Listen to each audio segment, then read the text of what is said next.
안녕하세요. 저는 중학생인 딸아이와 단 둘이 지내고 있는 40대 여성 사연자입니다. 나름 무난하게 살아왔다고 생각한 제가 이런 사연을 보내게 될 줄 몰랐는데 살다 보니 인생이라는 게 참 한치 앞을 알 수 없다 싶네요. 한때는 내가 왜 이런 일에 휘말렸을지 고통스럽고 괴로웠던 날들도 있었지만 지금은 그 일을 겪게 된 것이 더 이상 원망스럽지 않습니다. 당시에는 힘들었어도 그 덕에 제 인생의 가장 값진 것을 얻게 되었기 때문이죠. 덕분에 새 인생을 살아가고 있는 제가 그 일을 여러분들께 꼭 전해보고 싶었기에 이렇게 사연을 보내게 되었습니다. 모든 일의 시작은 제가 남편을 만나면서부터였던 것 같아요. 남편과 저는 대학 시절 사이가 나쁘지 않았었던 동기였고 결혼 전부터 지인으로 알고 지냈던 사이였습니다. 하지만 당시에는 남편과는 그저 친구였을 뿐 서로 연애 감정이 있다거나 하지는 않았어요. 그랬기에 저희가 결혼을 하게 될 줄은 저희도 몰랐었죠. 대학 동기들이 거의 그렇듯이 졸업을 한 뒤 저희는 각자의 길을 걸으며 서로 연락이 뜸했었습니다. 남편의 소식을 가끔 동기 모임에서 듣기는 했지만 저희는 대학 동기이기 이전에 남녀였고 막역할 정도로 가깝지는 않았던 저희가 굳이 따로 만날 일은 별로 없었죠. 어쩌다 경조사가 생기는 일이 아니면 말이에요. 그리고 저희는 정말 경조사에서 다시 만나게 되었어요. 신기하게도 남편 때문이 아니라 남편 동생 때문에 말입니다. 제가 잘 알고 지내던 여자 후배의 청첩장을 받아 결혼식에 갔더니 알고 보니 그 결혼식이 제 남편 동생의 결혼식이었더라고요. 그때는 아니었지만 몇 년 후 제 시동생이 될 사람이 남편의 동생이었고 저는 모르고 찾아간 그 결혼식에서 대학 동기였던 남편을 다시 만나게 되었습니다. 혜경아, 너 여긴 어쩐 일이야? 내가 너한테 연락을 했었나? 무슨 소리야? 석환이 너야말로 어쩐 일이야? 여기 우리 동생 결혼식이잖아. 신랑 이석형이 내 동생이거든. 뭐야? 너는 그럼 신부 측 손님으로 왔던 거야? 맞아. 신부가 내 아는 후배야. 세상에 어떻게 이런 우연이 있어? 그럼 내 후배가 결혼하는 사람이 석환이 네 동생이라고? 정말 웃긴 우연이라 생각했습니다. 졸업하고 몇 년 만에 만나는 친구를 하필 친구 동생의 결혼식에서 다시 볼 줄은 몰랐어요. 그렇게 그날의 인연이 신기했던 저희는 수년 만에 다시 연락을 주고받게 되었고 그렇게 연인으로까지 발전하게 되었습니다. 그리고 몇 년 뒤 결혼을 하여 부부가 되었죠. 친구에서 부부가 되었던 저희 두 사람은 편안하고 안정적인 관계였고 저는 그런 저희 부부의 관계가 만족스러웠습니다.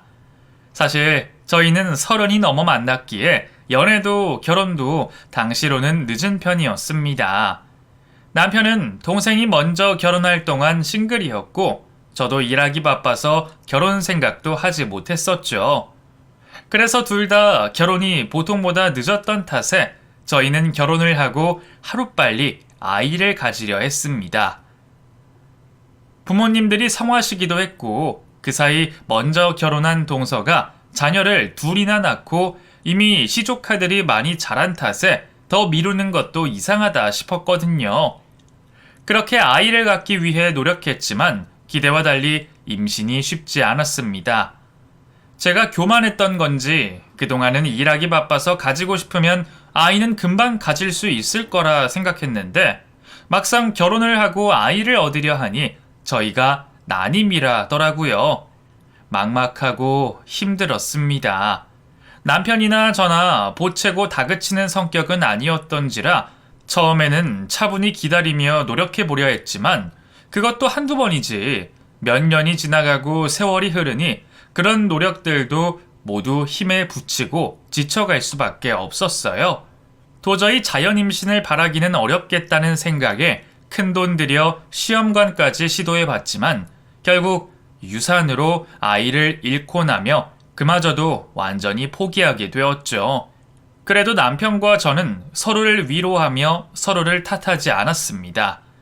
누구 때문에 난이 밀지 따지지 않고 아이가 없더라도 남은 평생을 서로 의지하며 잘 살아보기로 했어요. 그런 면에서 남편과 저는 잘 맞았고 아이가 없어서 더더욱 친구 같은 부부였지만 저는 그것으로도 만족했습니다. 물론 아이를 좋아했던 탓에 제 품으로 아이를 낳지 못하는 건 무척이나 괴롭고 아쉬운 일이었습니다. 그래서 저는 저희보다 일찍 결혼해서 벌써 큰 자식을 둘이나 가진 동서가 무척 부러웠죠. 전에는 일 잘하고 잘 사는 사람들이 부러웠는데 그때는 딸 하나 아들 하나 누구나 부러워할 자녀를 둔 동서가 세상에서 제일 부럽더라고요. 하지만 그렇다고 제가 동서를 시기 질투한 적은 한 번도 없었습니다. 동서는 제가 동서로 만나기 전부터 아끼는 후배였었고 외동딸이었던 제게는 여동생 같은 존재였기에 오히려 저는 동서가 낳은 아이들을 제 친조카처럼 예뻐하며 아끼곤 했습니다.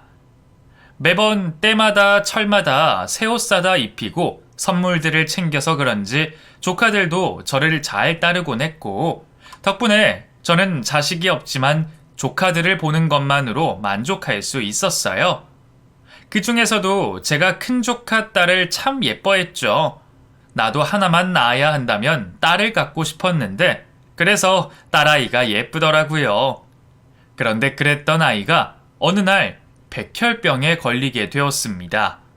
백혈병이라니 들어만 봤지 설마 제 가족이 그런 병에 걸릴 줄은 몰랐어요. 그것도 이제 겨우 10살 난 어린아이에게 말입니다. 큰 조카 예진이가 병을 얻게 되자 온 가족이 시름에 빠졌습니다. 동선에는 물론이고 시부모님이나 저희 부부까지 모두들 아이를 걱정하게 되었고 더 이상 가족들이 모두 모여 웃고 떠드는 일 없이 시댁 식구들은 늘 걱정과 염려를 할 수밖에 없었어요. 요즘에는 그래도 백혈병 치료가 어렵지 않다고 들었는데 그것도 사람 나름인 건지 예진이는 쉽게 좋아지지 않았습니다. 처음에는 금방 병원에서 나올 거라며 퇴원하게 되면 놀러 가자 했는데 그랬던 예진이가 장기 입원을 시작하더니 어느 날은 머리를 모두 밀고 하루하루 몰라볼 정도로 달라져 있었어요. 어린아이가 병마와 싸우는 그 모습을 보는 것이 저희도 속이 편하진 않았습니다. 아이의 상태가 나빠질수록 동서와 서방님은 무척이나 힘들어했고 저는 그런 동서를 위해 뭐라도 해주고 싶었지만 막상 제가 해줄 수 있는 게 아무것도 없다는 것이 사람을 무척 무력하게 만들었습니다. 친엄마도 아닌 제가 그런 기분이었으니 엄마인 동서는 얼마나 힘들었을지 저는 차마 가늠도 되지 않았죠. 그런 동서에게 더 이상은 힘내라며 함부로 말을 건넬 수도 없었죠. 그리고 그때 동서는 골수 이식에 유일한 희망을 걸고 있었습니다. 그런데 그게 쉬운 일이 아니었던 모양이에요. 저라도 아이에게 골수 이식이라도 해줄 수 있다면 당장 해주었을 텐데 온 가족들이 달려들어 검사를 받아봤지만 희귀 케이스였던 예진이와 맞는 사람이 아무도 없었습니다. 동선의 친정 식구들까지 모두 말이죠. 오죽하면 더 어린 둘째 아이까지 검사를 시켜봤는데도 누구도 부합하는 사람이 나타나지 않자 동서는 결국 골수 이식을 기다리는 수밖에 없었습니다. 하지만 이식을 기다리는 건 더욱 어려운 일이었어요. 맞는 이식자를 찾기도 쉽지 않고 이식이 흔하지도 않다 하더라고요. 게다가 막판에 골수 이식을 포기하는 기증자들 때문에 곤욕을 겪는 경우들도 걱정이었고요. 그러니 누구라도 식구들 중에 골수가 맞는 사람이 있으면 좋았겠지만 그런 기적은 이루어지지 않았습니다. 그러던 어느 날 동서가 갑자기 아이 입양 얘기를 꺼내왔습니다. 이미 다른 가족들은 미리 알고 계셨는지 별 말씀들이 없으셨어요. 하지만 저는 충격이었습니다. 벌써 자식이 둘이나 있고 그중 한 아이는 아픈 와중에 무슨 입양인가 싶어 당연히 놀랄 수밖에 없었죠. 그런데 아이를 입양하겠다는 이유가 더욱 황당했습니다. 동서가 아이를 입양한다는 이유는 아픈 예진이 때문이었어요. 골수이식을 더 이상 기다릴 수 없는 상황에 동서가 아이를 입양하여 자기 딸에게 골수이식을 시키겠다는 말이었습니다. 원래 미성년자 장기 기증은 안 되는 일이지만 친족 간에는 별다른 문제 없이 이식을 할 수 있으니 기증을 기다리느니 조건이 맞는 아이를 찾아 입양을 하겠다는 생각이었죠. 그 얘기를 듣고 저는 너무 깜짝 놀랐습니다. 그동안 제가 알던 동서가 맞나 싶을 정도로 경악스러운 생각이었으니까요. 그래서 저는 동서를 회유할 수밖에 없었어요. 지금은 아이 걱정 때문에 잘못된 판단을 할지 몰라도 나중에라도 동서가 분명 후회를 할 거라 생각했습니다. 동서, 아무리 그래도 그런 이유로 입양을 하는 건 아닌 것 같은데? 그럼 입양되는 아이는 아무것도 모르고 입양 와서 이용만 당하는 거잖아. 그렇다고 예진이가 꼭 나으리라는 보장도 없는데 지금 동서가 예진이랑 성진이만으로 버겁고 힘든 와중에 아이를 더 데려오면 더 고생일 거 아니야. 그리고 동서 분명 후회할 거야. 저 후회 안 해요. 그리고 고생일 게 뭐 있어요. 어차피 다 자란 애 데려오는 거고 저는 예진이만 낳을 수 있다면 그런 건 아무 상관없어요. 걔도 어차피 자기 부모한테 버려진 아이인데 우리 집에 와서 가족이 생기면 그 정도 희생은 할 수 있는 거 아니에요? 뭐? 동서, 정말 그렇게 생각해? 고아니까 그 정도 희생은 해도 된다고? 동서 원래 그런 사람 아니잖아. 왜 그렇게 말하는 거야? 내가 뭘요? 제가 원래 어떤 사람인데요? 형님, 지금 뭔가 착각하고 계시는 것 같은데 그런 사람이었던 아니던 자식 목숨 앞에서는 아무것도 재고 따지는 게 없는 거예요. 형님이 지금은 남의 일이니까 이렇게 쉽게 얘기하는 거지 자기 일 되면 그렇게 못할걸요? 그래, 동서가 예진이 때문에 고생 많고 걱정하는 건 나도 알지. 부모가 자식 생각하면 뭔들 못하겠어. 그래도 아닌 건 아닌 거잖아.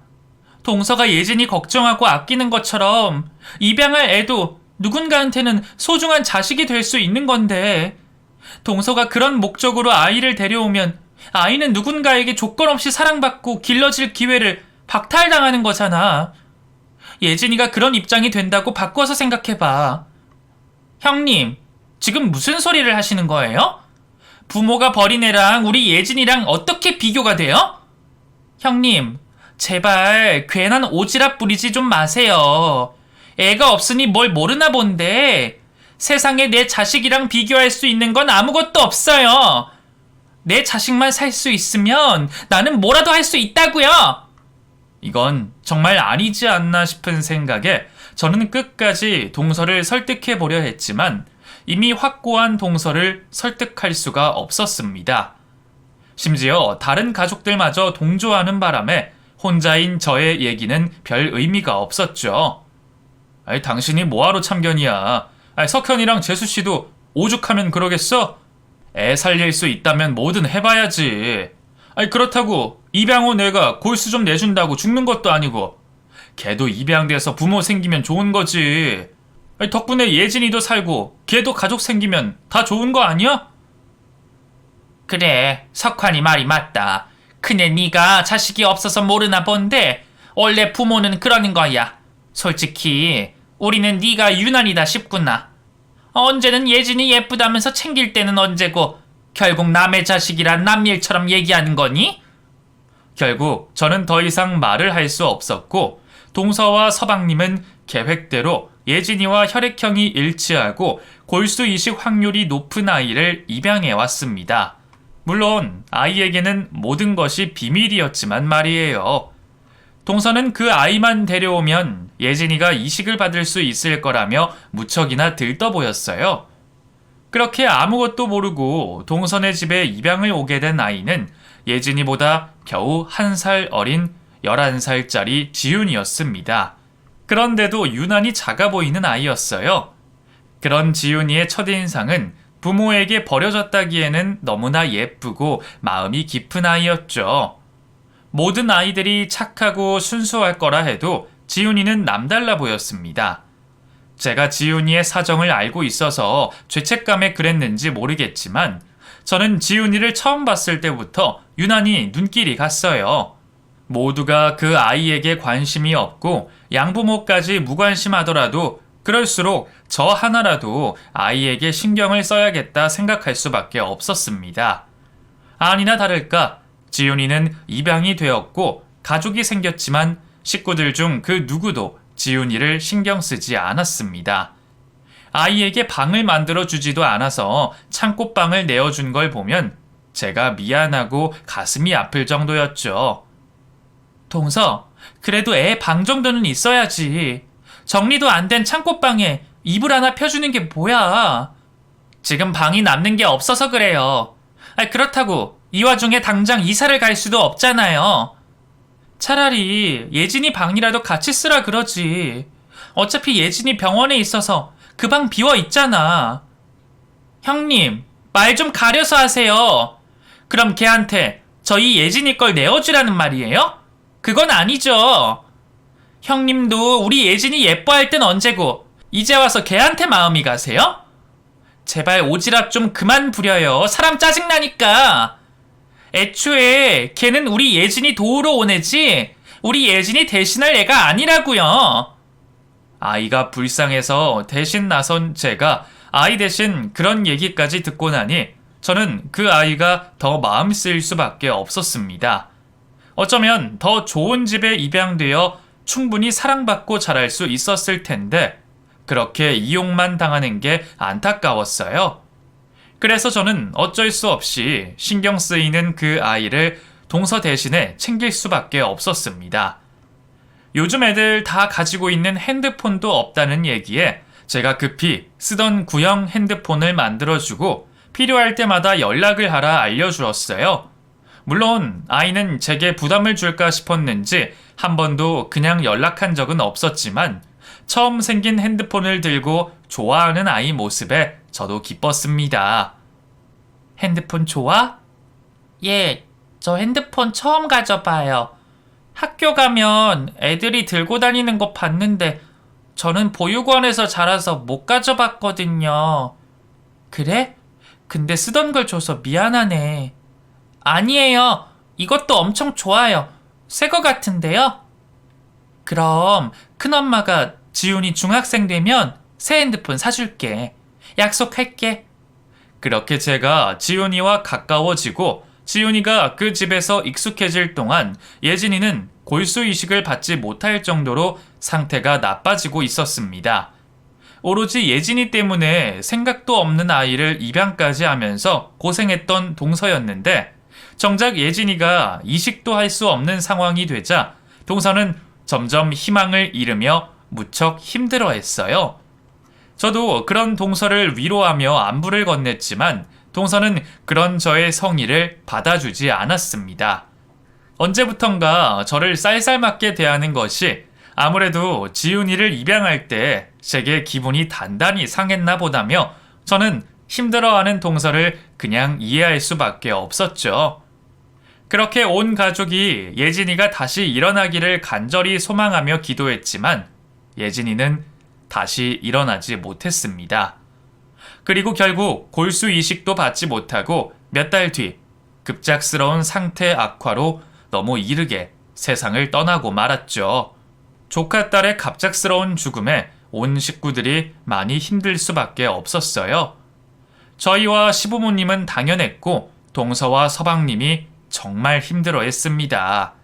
자식 먼저 보낸 부모는 부를 말도 없다는데 안타깝게도 먼저 자식을 떠나보낸 동서가 불쌍했지만 저는 더 위로할 말이 없었습니다.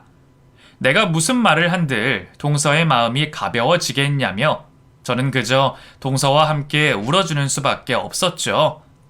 저 역시 아끼던 조카 아이가 떠난 것이 너무나 괴롭고 힘들었고 그런 슬픔을 억누르기가 쉽지 않았습니다. 그래서 그 사이 차마 지훈이를 미처 신경 쓰지 못했죠. 아이의 장례가 끝나고 아이의 소식도 궁금해할 수 없었어요. 그리고 그 사이 저는 동서가 지훈이를 다시 파양했다는 충격적인 소식을 듣고 말았습니다. 하지만 그 소식에 놀란 건 저뿐이었던지 다른 식구들은 모두 그 일을 신경 쓰지도 않았어요. 당신은 또 왜 그래? 그럼 예진이가 죽은 마당에 걔를 계속 키워야겠어? 그럼 처음부터 파양할 생각에 입양을 했다는 거야? 당신 정말 왜 그렇게 오지랖이야? 애초에 그렇게 입양한 앤데 쓸모가 다했으면 돌려보내는 거지. 그렇게 불쌍하면 당신이 데려다 키우던가. 왜 자꾸 착한 척이야? 다들 정말 너무한 거 아니야? 애가 파양당하면 그 속이 어떻게 될 줄 알고들 다들 이래? 그 애가 얼마나 상처받았겠어. 괜히 집안에 분란 만들지 말고 제발 가만히 있어. 알겠어? 동서에게 섭섭한 마음이 많이 들었어요. 동서는 아이 잃고 누구보다 힘들 거라는 걸 잘 알지만 입양한 아이를 생각하면 동서가 매정하다는 생각을 지울 수가 없었습니다. 동서가 지훈이를 입양했던 게 애초부터 첫째 아이 때문이었다는 건 알고 있었지만 그렇다고 아이가 죽자마자 그렇게 보내버릴 줄은 몰랐으니까요. 아무리 목적이 있었던 입양이라 해도 같이 살다 보면 정이 들고 애정이 생기기 마련인데 설마 그렇게 매정하게 파양시킬 줄은 생각도 못했습니다. 그 사이 저는 지훈이에게 참 정이 많이 들었는데 마지막 인사도 못하고 헤어지게 되는 것이 너무 괴로웠어요. 그런 마음에 저는 아이의 소식을 얻고자 동서를 찾아가려 했습니다. 저도 아이와 직접 연락을 해보려 했지만 무슨 일인지 아이는 전화도 받지 않았고 저는 아이가 어느 보육원에서 지내다 왔는지도 알지 못했기에 제가 직접 찾기에는 한계가 있었거든요. 물론 친자식이 죽은 상황에 파양한 아이 소식을 묻는 것을 동서가 좋아하지 않을 거라는 건 알았지만 그렇게 이용당하고 버림받은 아이가 불쌍해서라도 저는 동서에게 정보를 물을 수밖에 없었습니다. 그렇게 한동안은 큰애를 먼저 보내고 힘들어하는 동서를 지켜보며 기다리고 있다가 눈치를 봐서 동서를 찾아가게 되었죠. 미리 연락을 하고 찾아가면 또 오지 말라며 화를 낼까 싶어서 저는 어쩔 수 없이 연락 없이 동서를 찾아갈 수밖에 없었습니다. 아무리 그래도 가족 사이에 설마 연락 없이 왔다고 문전박대하지는 않을 거라 생각했으니까요. 그렇게 동선의 집으로 찾아간 저는 동선의 아파트 입구에서 익숙한 누군가를 보게 되었습니다. 처음에는 저희 남편을 많이 닮은 서방님인 줄 알았어요. 하지만 10여 년 함께한 세월을 속일 수는 없는 건지 그 사람이 서방님이 아니라 제 남편이라는 것을 금방 알아챌 수 있었습니다. 눈 씻고 봐도 제 남편인 것을 확인한 저는 당황스러울 수밖에 없었죠. 지금쯤이면 회사에 있어야 할 사람이 이 시간에 여기는 왜 왔는지, 설마 동서가 집에 혼자 있을 시간에 동서를 만나러 온 것인지 이해되지 않는 상황에 저는 자연스럽게 숨을 수밖에 없었어요. 솔직히 처음에는 집에 당연히 서방님이 있을 것이라 생각했습니다. 그게 아니라면 대체 두 사람이 같이 있을 이유가 없을 거라 생각했죠. 그런데 그런 남편을 반긴 것은 동서 혼자였고 동서는 늘 저를 대하는 묘한 무심함이 아닌 언제보다 다정한 얼굴로 저희 남편을 반기고 있었습니다. 남편은 현관에서부터 그런 동서를 끌어안으며 집 안으로 들어갔고 그 후의 상황은 제가 알 수가 없었죠. 당장 들어가서 둘이 뭘 하는지 보고 싶었지만 저는 그 문을 쉽게 열지 못했습니다. 왜 그렇게 바보 같은지 용기 없고 겁 많은 제 성격이 그런 곳에서 또 제 발목을 붙잡았네요. 솔직히 말을 하자면 누가 봐도 둘 사이를 의심할 만한 그 상황을 피하고 싶었던 것도 같아요. 두 사람이 대체 뭘 하는지 무슨 사이인지 알아야 하면서도 제가 제 눈으로 직접 진실을 목격하고 싶지 않았는지도 모르겠습니다. 그렇게 제가 고민하던 사이 집 안에서는 이미 다정한 두 사람의 대화 소리가 흘러나왔고 서로를 애칭으로 부르는 대화 내용을 귀 기울여 듣던 저는 두 사람이 무슨 관계인지 이해할 수밖에 없었어요. 예전에 남편이 바람을 피면 당장 쫓아가서 절단을 낼 거라 생각해 본 적이 있었습니다. 제 성격이 그리 드세지는 않았지만 저도 드라마에서 봤던 것처럼 그렇게 할 수 있을 거라 생각했었죠. 하지만 그런 생각은 내 남편이라면 평생 가도 바람을 피지 않을 거라 믿었었기에 절대로 일어나지 않을 일임을 확신하며 했던 공상이었습니다. 그런데 그 일이 정말 현실이 되다니, 현실은 공상과는 달랐는지 저는 쫓아들어가 야단을 내기는커녕 믿지 못할 큰 충격을 받아 꼼짝할 수 없었습니다. 솔직히 말하면 저는 그대로 발을 돌려 집으로 도망가고 싶었어요. 하지만 혹시나 내가 오해를 하면 어떻게 하나 싶은 생각에 저는 결국 문을 두드릴 수밖에 없었죠. 제가 말없이 문을 두드리자 안에서 하하호호 하던 두 사람은 순식간에 조용해졌고 곧이어 동서가 조심스럽게 문을 열고 나왔습니다. 그리고 문 앞에 서 있는 저를 보고 소스라치게 놀라고 있었죠. 형님? 형님이 연락도 없이 여기까지 어쩐 일이세요? 왜? 내가 오면 안 될 때라도 온 거야? 안에 내 남편 있지? 둘이 뭐하고 있었어? 언제부터 둘이 나 속이고 바람 피고 있었니? 제 남편을 바라보던 다정하던 동서의 얼굴이 저를 보자마자 당혹감과 함께 불쾌함으로 바뀌는 것을 보며 저는 그제서야 그동안 느꼈던 동서와의 불편한 감정을 이해할 수밖에 없었습니다. 두 사람이 정확히 언제부터인지는 모르겠으나 못해도 몇 년은 되었다는 것을 예상할 수 있었어요. 이미 당사자들이 모두 알고 있고 본의 아니게 3자 대면을 하게 된 상황에 저는 당연히 두 사람이 바람을 피고 있었냐고 따져 물을 수밖에 없었습니다. 숨길 걸 숨겨야지. 제가 둘이 같이 있는 걸 뻔히 봤는데도 설마 발뺌을 할 줄은 몰랐거든요. 그런데 그 두 사람은 끝까지 잡아떼더라고요. 어머 형님, 지금 무슨 말씀을 하시는 거예요? 바람이라뇨. 설마 아주버님이랑 저 말씀하시는 거예요? 어떻게 저희를 의심할 수 있으세요? 형님 정말 이상하시네요. 뭐? 내가 이상하다고? 그럼 이 시간에 둘이 나 몰래 한 집에 있는 게 떳떳하다는 거야? 그럼 제가 정말 아주버님이랑 바람이라도 폈다는 거예요? 하! 나 참 기가 막혀서. 일단 들어와 보세요. 아주버님, 여기 형님 오셨는데 저희를 단단히 오해하고 계신가 봐요. 뭐야? 당신이 여긴 어쩐 일이야? 내가 물을 얘기야. 당신 이 시간에 여기 왜 있어? 동서랑 뭐 하고 있었어? 뭐라긴 뭐래. 그냥 지나가는 김에 뭐 좀 가져다 주려고 그런 거지.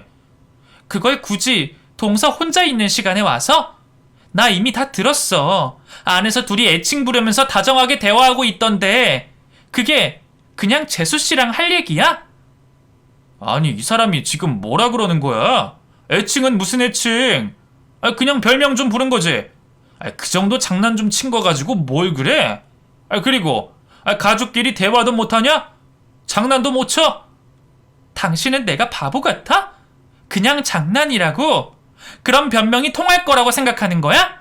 남편과 동서는 저를 바보 취급하며 끝까지 아니라고 잡아대고 있었습니다. 제가 미치지 않고서야 별것도 아닌 걸로 둘을 의심할 리가 있나요? 그런데도 그 두 사람은 오히려 저를 이상하다 얘기하더라고요. 심지어는 자식 잃은 동서와 가족 챙기는 남편을 제가 음해한다면서 말이죠. 억울하고 황당하다며 길길이 날뛰던 남편은 자신의 억울함을 풀어야겠다며 그 길로 다 같이 시댁에 가자고 했습니다. 그래, 당신이 이상한 건지 내가 이상한 건지 식구들한테 한번 물어보자. 우리가 정말 당신이랑 내 동생 몰래 바람 났는지 우리 부모님이랑 내 동생한테 직접 물어보자고. 남편은 정말 당당하다며 저를 끌고 시댁으로 갔습니다. 그리고 온 가족이 모인 앞에서 저를 미치광이 취급했죠. 아니, 가족들끼리 얼굴도 못 봅니까? 저녁에는 바쁘고 짬이 안 나서 근처 지나가는 길에 잠깐 들린 거예요. 재수씨랑 석현이랑 걱정돼서요. 자식 잃은 동생 부부 안타까워서 챙겨주려고 한 게 그렇게 잘못입니까? 그리고 우리가 10여 년을 알고 지냈는데 재수씨도 내 가족 아니에요? 저를 보자마자 우는 재수씨를 제가 그냥 모른 채 하겠습니까? 아이 잃고 마음 고생하는 재수씨 걱정돼서 위로 좀 해준 게 전부예요. 근데 그걸 보고 저 사람이 저희가 불륜을 저질렀다느니 그런 말도 안 되는 오해를 하는 거 아닙니까? 저 사람이 평소에도 재수씨 두고 질투하는 거 괜히 신경 쓰더니 괜한 오해를 하는 거라고요. 내가 눈이 없어 귀가 없어. 내가 보고 들었는데도 그런 소리를 한다고? 그리고 내가 동서를 질투하긴 언제 질투했다고 그래? 당신 평생 재수씨 부러워했잖아. 당신은 하나도 못 낳는 애. 재수씨는 둘이나 낳았다고 부럽다며. 그래서 이런 거 아니야? 저번에 예진이 때문에 걔 입양하는 문제라도 다른 가족들 다 함구하는데 당신 혼자 걸고 넘어지고 난리 피웠잖아. 당신 정말 그렇게 생각해? 그게 내가 동서를 질투해서 그런 거라고? 큰애야, 너 어떻게 그런 말도 안 되는 얘기를 입에 담을 수가 있니? 가뜩이나 애 잃고 힘들어하는 둘째한테 그렇게 하고 싶냐? 너 그렇게 안 봤는데 정말 실망이구나. 그래요 형님. 안 그래도 힘든 저한테 대체 왜 그러세요? 형수, 진짜 그러는 거 아니에요. 아무리 그렇다고 그래도 어떻게 이 두 사람을 의심합니까? 제가 저희 형을 몰라요? 우리 애들 엄마를 몰라요? 저도 그동안 괜히 저희 일에 참견하는 형수 참고 살았는데 이건 진짜 아닌 것 같네요. 앞으로는 저희 집 오지 마시고 저희 집사람 괴롭힐 생각도 하지 마세요. 아이고, 이게 대체 무슨 사단이냐. 힘든 시기에 온 가족이 다 뭉쳐서 헤쳐나갈 생각을 해도 모자랄 판에 제가 대체 왜 저런다니? 당신이 나랑 이혼을 하고 싶어서 이러나 본데 그 소원 내가 들어줄게. 우리 식구들 힘들게 만든 당신 가만 안 둬. 당신 맨몸으로 쫓겨날 각오해. 알겠어? 두 사람이 입을 맞춰 짜놓은 덫에 제가 단단히 걸리고 말았나 봅니다. 남편은 뻔한 오해라며 저를 질투에 눈이 멀어 아이 잃은 동서를 음해하는 미친 여자라 말했고, 동서는 그 앞에서 억울하고 분하다며 눈물을 쏟아냈어요. 그리고 그 두 사람의 연극으로 저는 식구들 앞에 완전히 정신병자 취급을 받게 되었죠. 가만히 있던 서방님마저 너무하다며 저를 모멸적으로 쳐다보는 것을 보며 모두 끝이라는 걸 알았죠.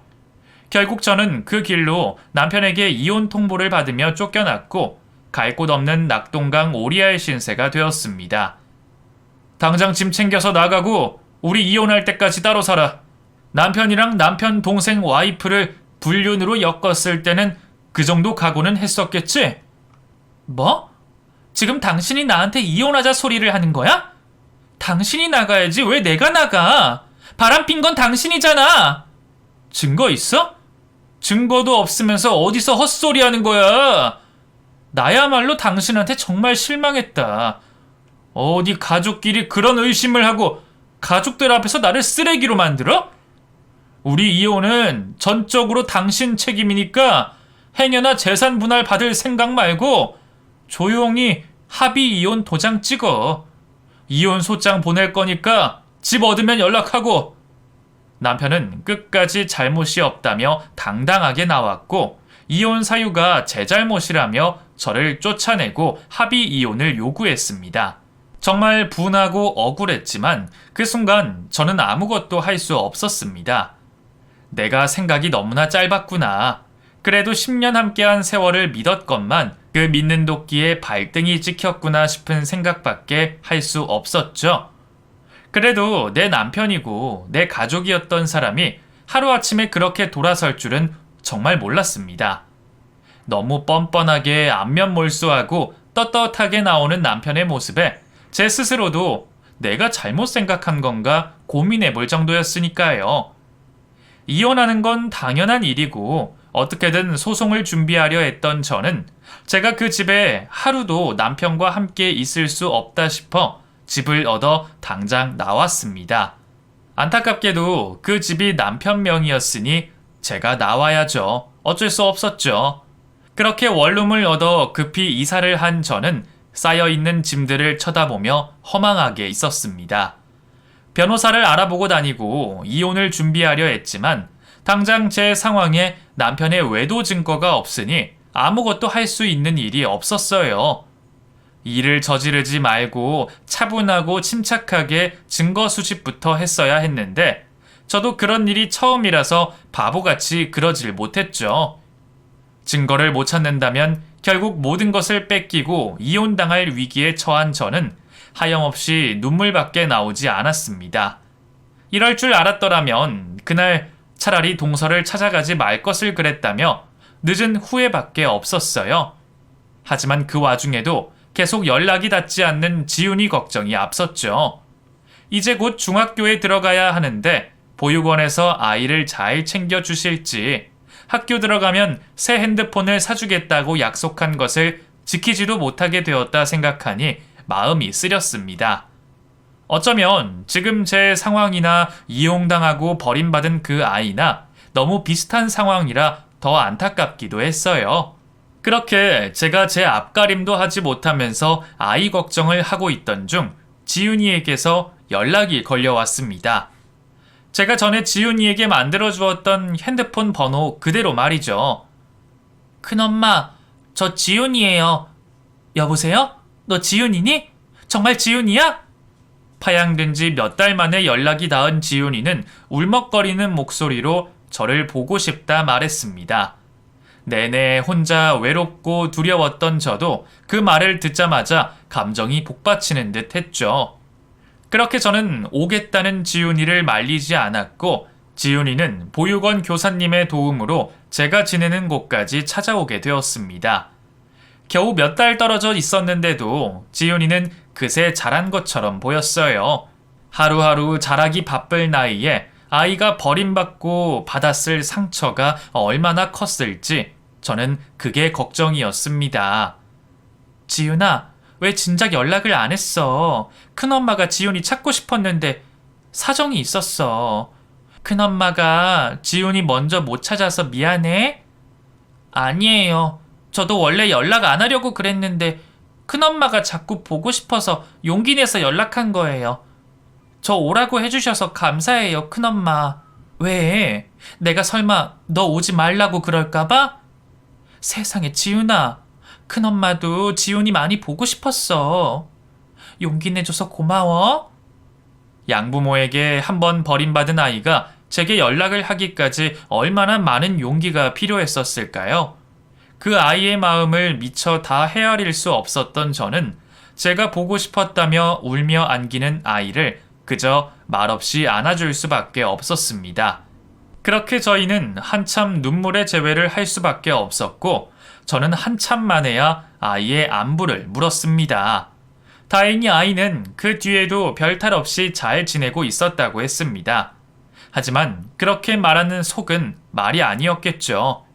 그런데도 자기 걱정보다는 제가 왜 혼자 있는지 걱정스러워하며 묻는 아이의 모습이 참 고마웠습니다.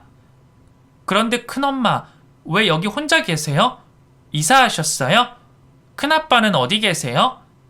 그게 큰엄마랑 큰아빠랑 이혼을 하게 될 것 같아. 어른들 얘기라서 설명하기가 어렵네. 아이에게 그런 얘기를 전해도 될까 싶었지만 그렇다고 거짓말을 할 수는 없었기에 이혼을 하게 되었다는 설명을 해주었죠. 그런데 제 이야기를 들은 아이의 표정이 심상치 않아 보였습니다. 큰아빠가 큰엄마한테 잘못했죠. 괜찮아요. 상처받지 마세요, 큰엄마. 버림받아도 잘 살 수 있어요. 저 보세요. 엄마 아빠한테 버림받았어도 씩씩하게 잘 지내고 있잖아요. 처음에는 아이가 저를 위로하려 하는 말이라 생각했고 상처받았어도 씩씩하다는 아이의 말에 가슴이 아팠습니다.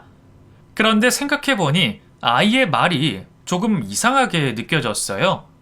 제가 어떤 이유로 이혼을 하는지도 모르는 아이가 제가 남편에게 버림받은 줄은 어떻게 알았을까 싶었죠. 그런데 아이가 뒤이어 이런 말을 하더라고요. 사실 제가 말해야 하나 말아야 하나 엄청 고민했어요. 원래는 큰엄마한테 알리고 싶었는데 제가 다시 보육원에 가는 바람에 연락을 못 드렸어요. 죄송해요. 알리고 싶었다니? 뭘 말이야? 지훈아, 너 뭐 알고 있는 거 있니? 그러자 아이는 제게 핸드폰 속 사진과 영상들을 보여주었습니다. 제가 마련해준 핸드폰으로 찍은 그 영상들은 누가 봐도 확실한 남편과 동서의 불륜 증거들이었어요. 대범하게 집 안에서 만나던 것이 한두 번이 아니었던 모양입니다. 그것도 심지어 아이가 집 안에 있는데도 말이에요. 눈칫밥을 먹어서 그런지 눈치도 빠르고 똘똘했던 지훈이가 두 사람 몰래 영상들과 사진들을 찍어두었습니다. 아직은 어린 아이가 어른들의 복잡하고 추접스러운 사정을 알게 되었다는 건 안타까운 일이었지만 저한테는 기적이나 다름없는 일이었어요. 저는 아이를 끌어안고 고맙다고 말했고 그 길로 변호사를 만나러 갔습니다. 제게 이대로는 남편에게 책임을 물기 쉽지 않았을 거라던 변호사님이 지훈이가 찍은 증거들을 보시고는 제게 확답을 주셨어요. 이거면 충분합니다. 이거라면 해볼 수 있겠어요. 그럼 이 자료들로 제가 소송 준비할 테니까 걱정하지 않으셔도 되겠습니다. 정말인가요? 정말 이거면 저 소송 이길 수 있는 거 맞나요? 제 억울함 풀어주시나요? 아이, 그럼요. 증거가 이렇게 명확한데요. 이런 게 있는 줄 알았으면 다른 고민 안 해도 됐었을 텐데. 아니, 어디서 구하셨어요? 기적이요. 저한테 기적이 찾아온 거죠. 정말 말도 안 되는 기적이었습니다. 집에 혼자 남겨져 있을 아이가 걱정되어 안 쓰던 구형 핸드폰을 쥐어줬던 것이 이렇게 쓰일 줄은 저도 생각하지 못했고 지훈이 역시 스스로가 제게 기적이 될 거라는 생각은 하지 못했을 겁니다. 어쩌면 지훈이와 저는 서로를 계속 돕고 있었는지도 모르겠네요. 그렇게 지훈이의 도움으로 저는 이혼 소송을 잘 준비할 수 있었고 그 증거들 덕분에 남편에게서 위자료까지 받아내며 이혼 소송에서 이길 수 있었습니다. 그리고 저를 기만했던 동서에게도 상간녀 소송을 걸었고 그 일로 결국 서방님과 시댁 식구들까지 모두 두 사람의 외도를 알게 되었어요. 그 일이 밝혀지고 시댁이 어떻게 되었을지는 모두들 예상하시겠죠? 집안이 발칵 뒤집혀졌는지 저를 원망하는 전남편의 전화로 저도 그 집의 파국을 유추할 수 있었습니다. 그리고 얼마 뒤 동서도 결국 이혼했다는 소식을 들었죠. 당연한 결과였기에 속이 시원하지도 않았어요. 하지만 제 억울함을 풀어 다행이었죠. 두 아들 모두 결혼 생활이 파탄나고 그런 일을 겪었으니 시부모님 속도 말이 아니실 겁니다. 아들 며느리 간의 불륜이라니 이건 드라마에도 나오기 어려운 소재이지 않을까 싶네요. 온 식구들이 그런 파장을 맞은 걸 보니 문득 이런 생각이 들었습니다. 어쩌면 지훈이를 두고 나쁜 짓을 했던 그 식구들이 죄를 돌려받은 게 아닐까 말이에요. 덕분에 저는 지훈이 대신 그 집 식구들에게 복수를 해준 셈이 되었네요. 아직 어리기에 상황을 전부 설명하지는 못했지만 나중에 자라면 지훈이도 속 시원해하지 않을까 싶어요. 그리고 그 후 저와 지훈이도 많이 달라지게 되었어요. 저는 지훈이를 데려오기 위해 백방으로 알아보게 되었고 노력 끝에 아이를 입양할 수 있게 되었습니다. 아이가 이용당하고 방치당할 때마다 내가 대신 데려오고 싶다는 생각을 얼마나 많이 했는지 몰라요. 그런데 이제는 제가 정말로 지훈이의 엄마가 되었네요. 그래서 저는 앞으로 지훈이와 함께 행복한 미래를 살아가려 합니다. 여러분들도 그런 저희 모녀를 응원해 주시기를 바라며 여기서 마치겠습니다.